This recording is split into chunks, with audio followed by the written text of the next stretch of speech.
All right, and so welcome to another example where I show how to apply our understanding in the disk method into solving finding the volume of a solid that is obtained by rotating or revolving a region around an axis, around a specified axis. Okay, and this example again is highly recommended to be watched after you have viewed my video lecture on the general discussion about how to perform the disk method to find the volume of a solid that is created by rotating a region around a given axis. Okay, so let's now look over to the wording description of our problem here. Okay, so on the computer screen, what I have here, we want to find the volume of the solid. Okay, that's obtained by rotating the region bounded by, so here we have one curve. And so at this time here, to speed up the process, each time we see a curve right here, I'm going to immediately bring that on screen right here. So we have a region that's bounded by one curve here is y equals minus x squared plus 4x minus 3. And then we will have another curve as well. But now for now, let me highlight that curve right here. Okay, so there's the curve y equals, so it's a graph of an equation, and as I keep highlighting in my general lecture, then we don't need to worry about the representation of the graph currently. Is it a function in terms of x or a function in terms of y? It all depends on how we recognize the rotation axis later on. Okay, so for right now, we read the equation as the way it is: y equals minus x squared plus 4x minus 3. And so now immediately I'm going to turn over to my Desmos graphing calculator, the empty graphing space here. All right, and so now on Desmos, here's the graph. Okay, so our graph here is this red curve right here. So the graph gives us the curve. I mean the equation that we've seen on the lecture note earlier, in the wording description here that I highlighted. This equation gave us the graph that is this red curve right here. So it's a parabola, and we can see that anyone, if you at this point, if you're seeing that as a quadratic function, I'm completely fine with that, but that's not important at this point yet.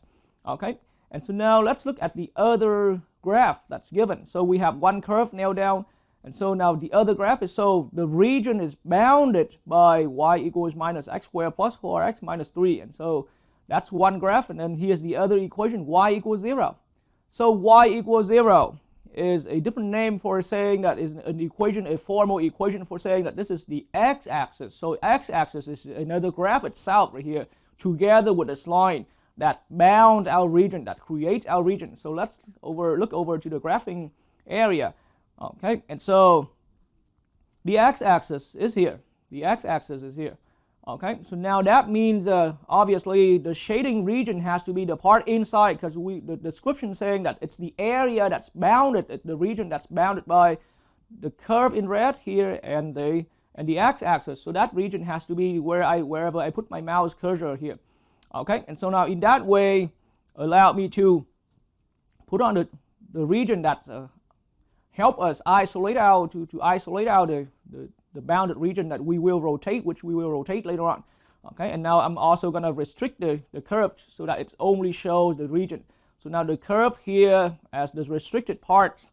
Okay, so it looks like this region has a start here. Then I purposely hid away the starting point and the ending point. I hid away completely all of the grids on this graph right here, because later on I want to show the skills how we can purposely find these starting point and ending point. Okay, but right now, in the way how our curve, in the way how the description being worded, then this is the region that we're gonna be rotating.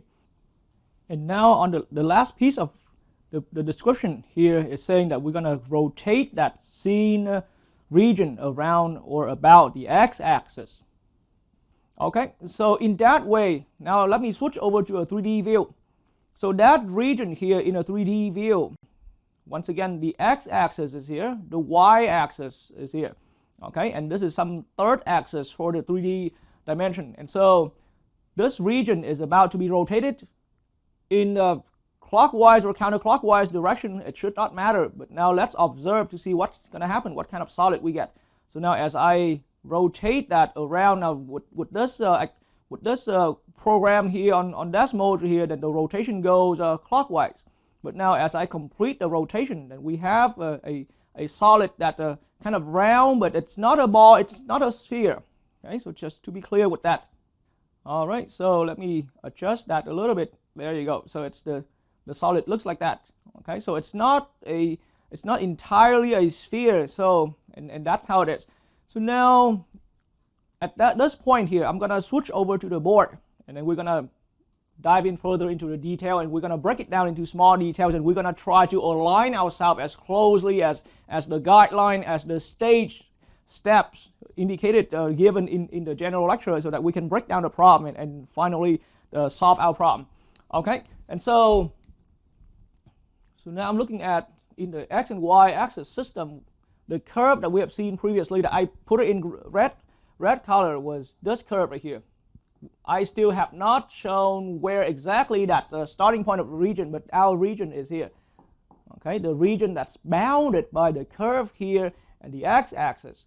Okay, and this curve for now has the equation y equals minus x. So let me write it this way right here.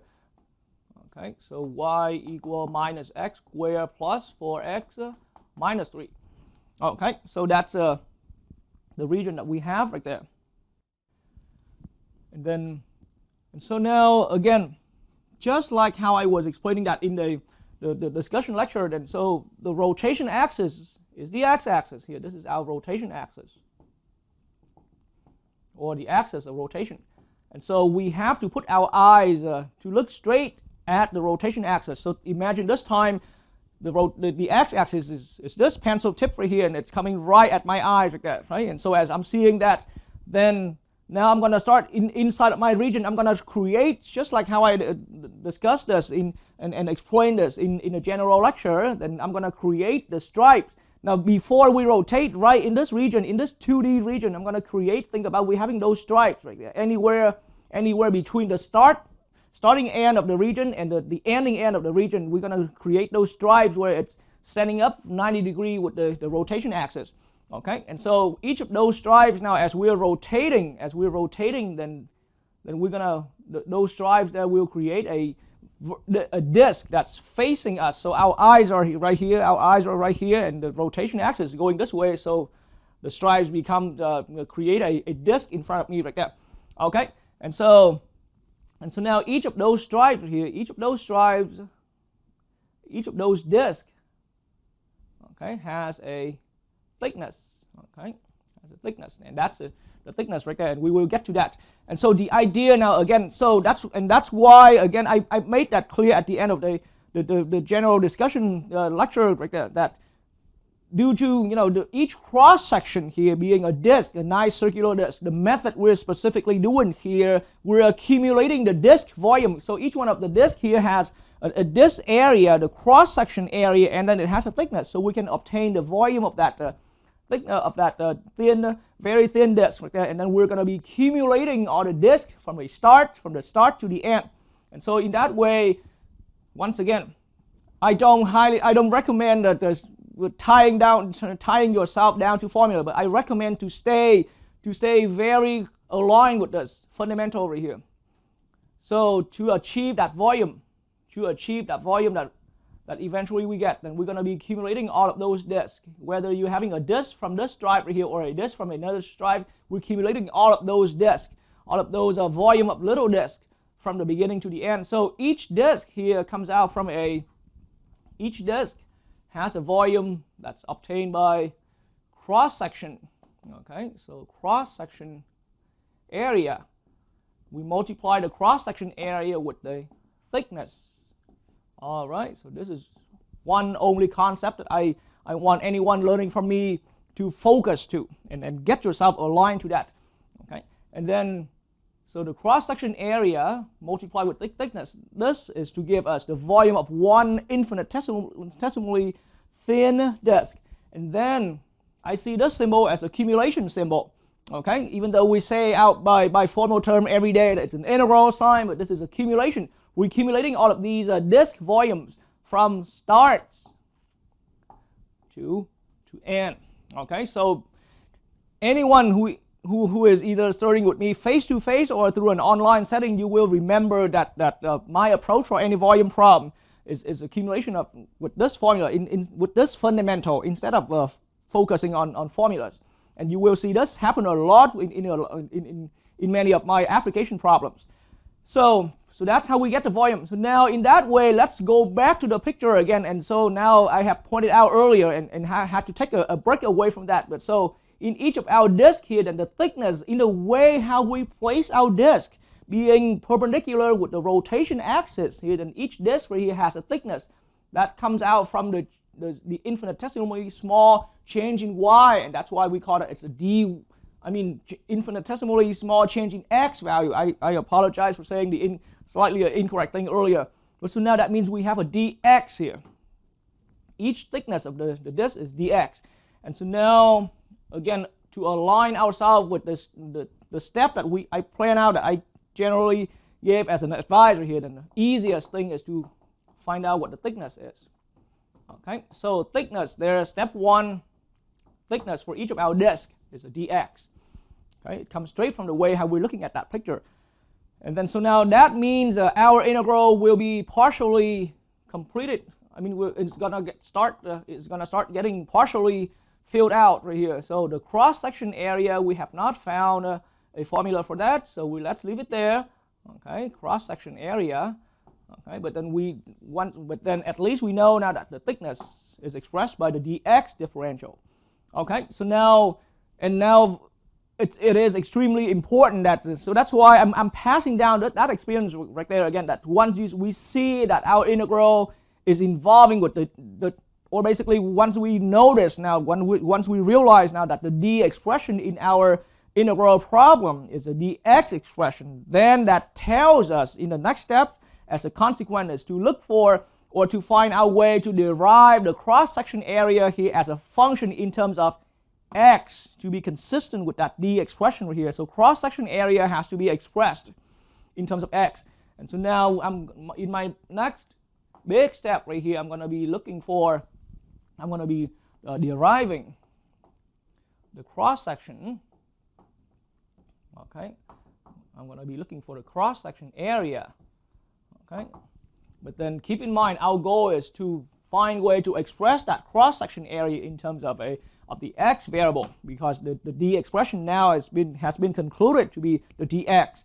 Okay, so again, each one of our cross-section here is a disk, an infinitesimally thin disk. So in that way, area of the cross-section there of the disk there of that face that's facing me, of that circular face that's facing our eyes right now, is going to be pi r squared, as anyone always know. Okay, so area of a circle equals pi r squared. So r here in this picture right here, r is always a rule of thumb. It's the radius that from the center of the circle out to where the actual boundary of the circle itself right here. So in this picture, it's that stripe length here. It's the length of our stripe right here. It's the length from the rotation axis or the axis of rotation out to wherever the boundary of our region, of our rotating region was.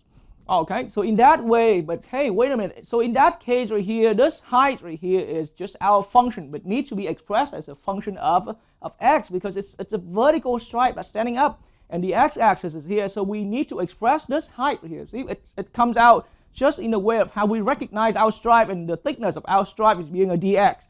And so it makes sense now that the height of this stripe or this now radius here has to be expressed in terms of x. So gladly the equation has already expressed for us, so we don't need to spend any extra effort right there. In some other problem we might have to, okay, but we all depend on this as our guidance right here, so that we can, but with the algebra you can always find your way to solve for the cross-section area as a function of x. But in this case, the equation right at start has already expressed our function in terms of x.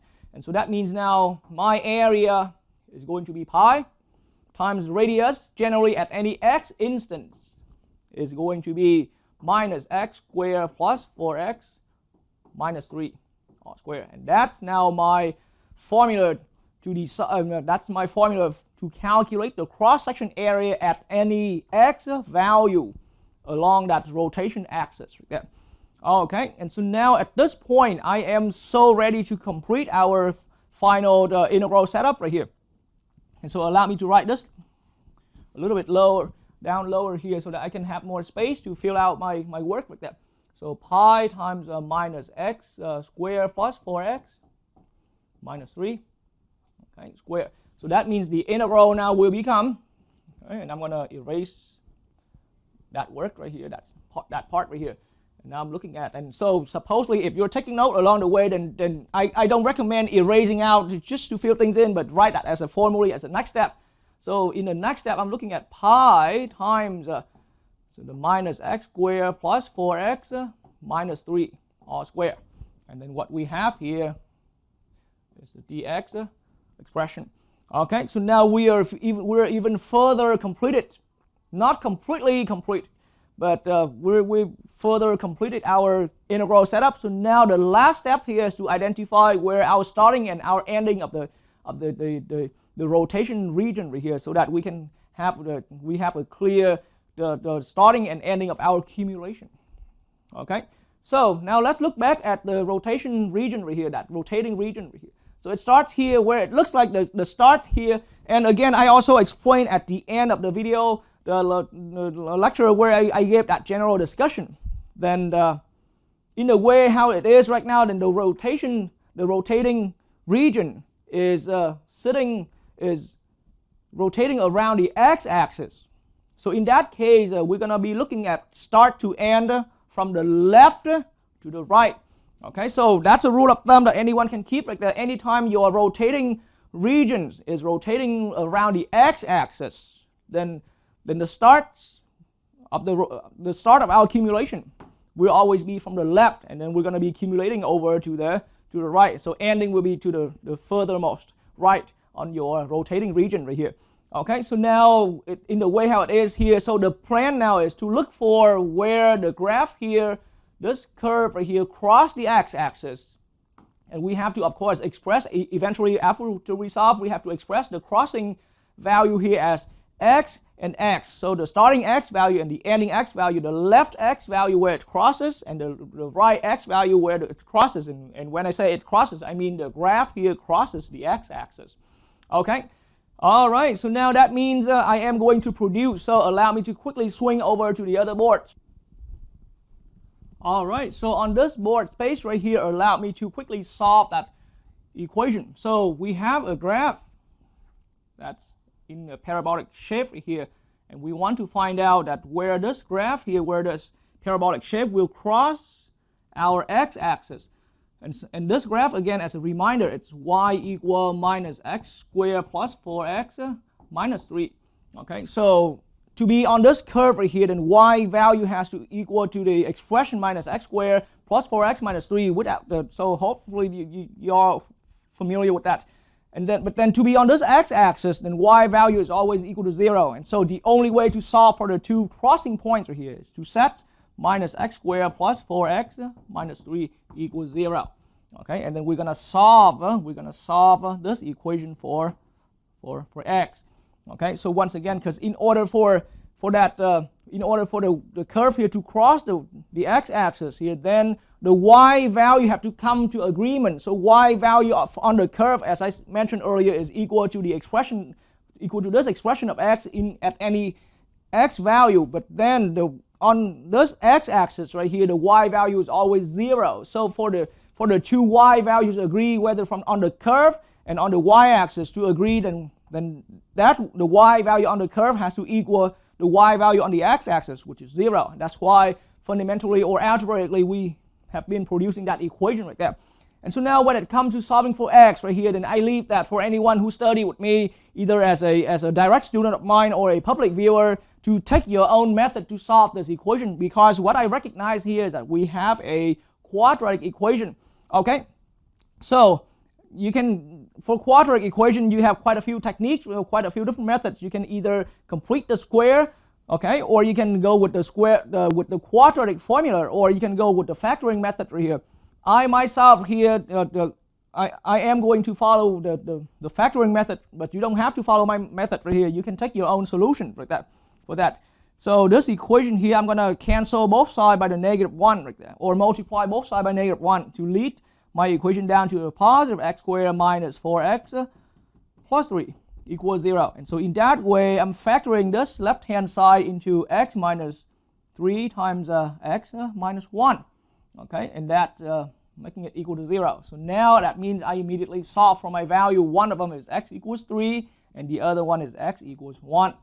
Okay.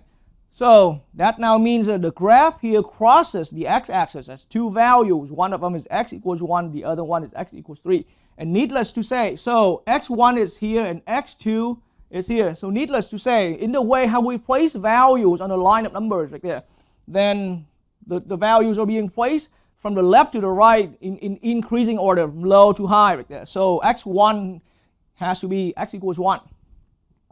And x2 has to be x equals 3. But that now tells us that we have found, we can now make a conclusion that the beginning, the starting of our accumulation is happening at x equals 1, and the ending of our accumulation on this picture here is going to end at x equals 3. So that now means I have now completed our integral setup. So the volume here is accumulation from 1 to 3 like that. Okay, so now ladies and gentlemen, this is our complete definite integral setup ready for calculating the final volume of this rotated region right there. Okay, and so once we've done with this volume problem right there, once we're done with this definite integral problem, that is going to be our volume. All right. Okay, so now in this space of mind right here, allow me to show a few steps right here. Even though I highly recommend that anyone watching this video is watching it after you've already learned what the fundamental theorem of calculus is. So allow me to start being a little skippy in the steps right here. All right, so that volume there as an integral, it's an integral from 1 to 3 with a pi right here, and minus x squared plus 4x minus 3, but squared again, and then with a dx right here. So that means we can also pull out a pi in front right here, and then I'm going to go ahead and FOIL out that square right there. Okay, and it's an integral from 1 to 3. All right, and so now after foiling, I'm going to be looking at the following, and you can always take your own step on foiling. Allow me to just show that the final simplified foiling work right here. So it's going to be x to the 4th after foiling that square right there. Okay, and minus 8x cubed plus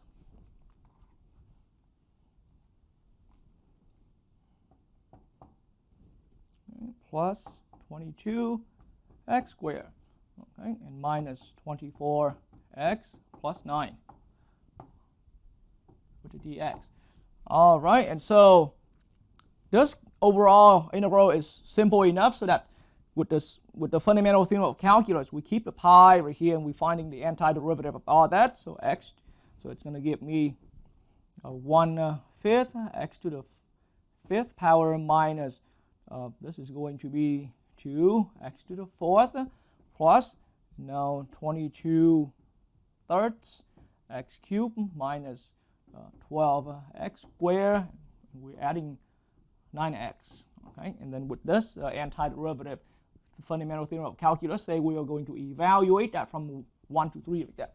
Okay, so the next step is simply to just substitute in the two values here, upper limit and lower limits of this integral, and then come out with the evaluation step. So allow me to not show the step here, but I'm going to quickly use my calculator to get the answer all completed. Okay. All right, and so the answer came out for me after the calculation, after successfully substituting in x equals 3 and x equals 1 and subtract out the two results here, then we're looking at 16 pi over 15 right here. And that is my final answer.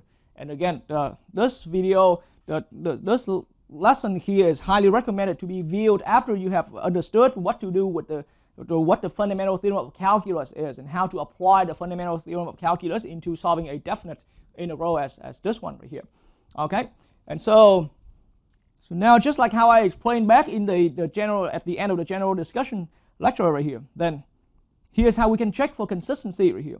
Our goal here is to find a volume, so the answer should always be positive, not even 0.